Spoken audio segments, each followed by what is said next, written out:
ప్రభుత్వం చేసే సంక్షేమ కార్యక్రమాలు, అభివృద్ధి కార్యక్రమాల వల్ల అందరి ఆదాయం పెరుగుతుంది.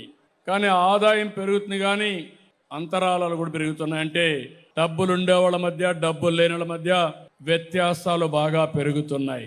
డబ్బులు లేని వాళ్ళు జీవన ప్రమాణాలు సరిగా లేకుండా అవస్థపడే పరిస్థితికి వచ్చారు. నేను అందుకే ఒక పిలుపిచ్చాను, స్వచ్ఛందంగా అందరూ ముందుకు రావాలి. మీరు సమాజం వల్ల పైకి వచ్చారు. ఒకప్పుడు జన్మభూమి పిలిపిచ్చాను, మీరు ముందుకు వచ్చి మీ ఊరిని బాగు చేశారు.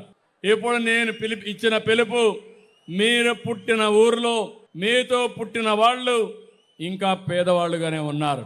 వాళ్ళని బాగు చేసే బాధ్యత తీసుకోమని P4 కార్యక్రమానికి శ్రీకారం చుట్టాను. దగ్గర 10 లక్షల మంది కుటుంబాలని, 1 లక్ష కుటుంబాలు దత్తత చేసుకున్నాయి.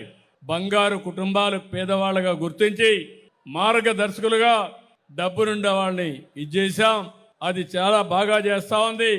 నా జీవితంలో నేను ఒకటి ఆలోచిస్తున్నా, సంక్షేమ కార్యక్రమాలు ఇవ్వడమే కాదు, పేదవాళ్ళందరికీ ఆర్థిక అసమానతలు తగ్గించి ప్రతి ఒక్కరిని పూర్తి చేసే బాధ్యత తీసుకుంటామని చెప్పి కూడా నేను మీకు తెలియజేస్తున్నా.